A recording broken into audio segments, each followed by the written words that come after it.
tugas 3.1 tentang kontekstual. Ada beberapa pertanyaan. Yang pertama yaitu bagaimana Anda nanti akan mentransfer dan menerapkan pengetahuan yang Anda dapat di program guru penggerak ini di sekolah atau lingkungan asal Anda. Sebagai seorang pendidik seringkali dihadapkan dengan kondisi untuk antara lain dua pilihan, yaitu yang sangat berat. Sebagai pemimpin pembelajaran diharap dapat mengambil keputusan yang tepat dan benar serta tidak memihak pada salah satu dari suatu masalah yang dihadapi. Seorang pendidik harus bisa melihat bagaimana persoalan tersebut apakah merupakan dilema etika atau bujukan moral. Dalam modul ini saya mempelajari tentang dilema etika dan bujukan moral yang kedepannya diharapkan dapat diterapkan dalam kehidupan sehari-hari untuk mengambil sebuah keputusan sebagai seorang pemimpin pembelajaran. Dalam kesempatan ini saya mencoba untuk berbagi bersama dengan anggota atau komunitas di sekolah saya atau dengan rekan guru tentang pengalaman yang saya dapat dalam mengikuti program guru penggerak. Pertanyaan yang kedua, apa langkah-langkah awal yang akan Anda lakukan untuk memulai atau mengambil keputusan berdasarkan pemimpin kepembelajaran? Kita sebagai makhluk sosial dalam memimpin suatu pembelajaran atau mengambil suatu keputusan tidak akan luput dari dilema etika atau bujukan moral.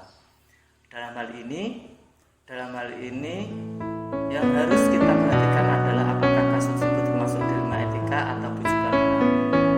Dan untuk mengetahui kita dapat melaksanakan langkah awal untuk identifikasi masalah agar diketahui bahwa kasus yang dihadapi adalah benar-benar dilema etika atau bujukan moral dan dikategorikan dalam kategori khusus atau dilema etika. Maka ada beberapa hal yang harus kita terapkan dalam mengambil keputusan. Yang pertama yaitu berdasarkan 4 paradigma, 3 prinsip dan 9 langkah dalam pengambilan keputusan. Mulai kapan akan menerapkan langkah tersebut? Hari ini, esok, minggu depan, hari apa? Catat rencana Anda sehingga Anda tidak lupa. Saya akan menerapkan langkah-langkah pengambilan keputusan tersebut setelah saya mempelajari modul ini dan berusaha semaksimal mungkin memecahkan suatu masalah yang ada di lingkungan sekolah dengan menerapkan 9 langkah yang ada dalam modul ini. Jadi mulai saya mendapatkan ilmu ini, maka saya akan mencoba mempraktekkan dengan kondisi kehidupan sehari-hari di lingkungan sekolah maupun di lingkungan masyarakat. Sebagai seorang pendidik, saya bisa merasa terbantu dengan modul ini untuk menghadapi suatu permasalahan yang saya hadapi dan dapat mengambil keputusan yang lebih baik dalam masalah belajar pada siswa. Melalui suatu materi yang telah dipelajari dari modul sudah seharusnya memberikan keputusan positif sehingga orang-orang yang ada di lingkungan kita merasa nyaman dan tenang. Hal itu dilakukan untuk memerdekakan siswa dalam mencapai keselamatan dan kebahagiaan belajar. Pertanyaan berikutnya, siapa yang akan menjadi pendamping saya dalam melaksanakan pengambilan keputusan sebagai pemimpin pembelajaran? Seorang yang menjadi teman diskusi dan melakukan langkah-langkah yang Anda ambil setelah tepat dan efektif.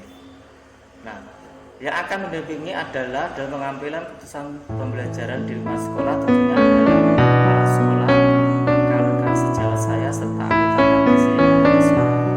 Dalam pengambilan keputusan ini, saya akan benar-benar memperhatikan beberapa kriteria dalam pengambilan keputusan berdasarkan paradigma, etika, dan pengambilan keputusan berdasarkan uji kebenaran. Yang artinya setiap keputusan kita ambil pasti akan menimbulkan suatu masalah atau risiko. Namun kita harus berusaha untuk mengambil risiko